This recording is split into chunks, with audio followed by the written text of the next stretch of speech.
नमस्कार दोस्तों। अगर आप इस कहानी को अंत तक सुनते हैं तो इस कहानी के माध्यम से आपको बहुत कुछ सीखने को मिलेगा। तो चलिए वीडियो को शुरू करते हैं। एक बार की बात है, एक शक्तिशाली राजा था। वह बहुत धनवान और ताकतवर था, लेकिन उसके मन में अहंकार भरा हुआ था। वह हमेशा सोचता था कि उससे बड़ा कोई नहीं है। एक दिन उसने सुना कि महात्मा बुद्ध उसके राज्य में आए हैं और लोगों को ज्ञान दे रहे हैं। राजा ने सोचा, मैं भी बुद्ध से मिलूंगा और देखूंगा कि इतने लोग उनकी बातों को क्यों मानते हैं। राजा अपने सैनिकों और सेवकों के साथ बुद्ध के पास पहुंचा। वहां उसने देखा कि बुद्ध शांति से बैठे हैं और लोगों को उपदेश दे रहे हैं।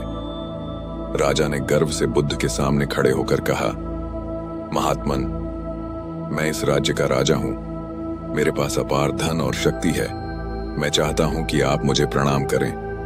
बुद्ध ने मुस्कुराते हुए राजा की ओर देखा और कहा, राजन, तुम्हारे पास धन और शक्ति है, लेकिन क्या तुम्हारे पास शांति है? क्या तुम्हारे पास वह ज्ञान है जो तुम्हें सच्चा सुख दे सके? राजा ने गुस्से में कहा, मैं राजा हूं, मुझे किसी की शिक्षा की जरूरत नहीं है। मैं चाहता हूं कि आप मुझे प्रणाम करें।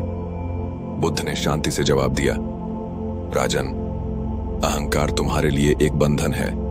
जब तक तुम इस अहंकार को नहीं छोड़ोगे, तब तक तुम सच्ची शांति और खुशी नहीं पा सकते। प्रणाम करना या न करना महत्वपूर्ण नहीं है। महत्वपूर्ण यह है कि तुम अपने मन को शुद्ध करो और दूसरों के प्रति विनम्र बनो। राजा को बुद्ध की बातों में सच्चाई नजर आई।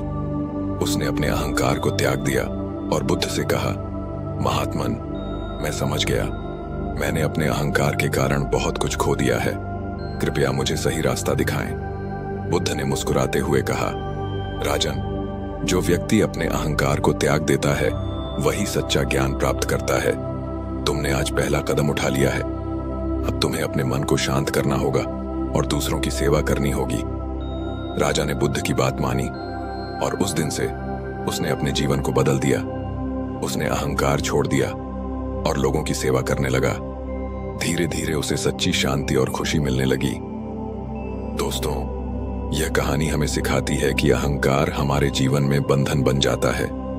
विनम्रता और सेवा से ही सच्चा सुख मिलता है। ज्ञान प्राप्त करने के लिए अहंकार को त्यागना जरूरी है।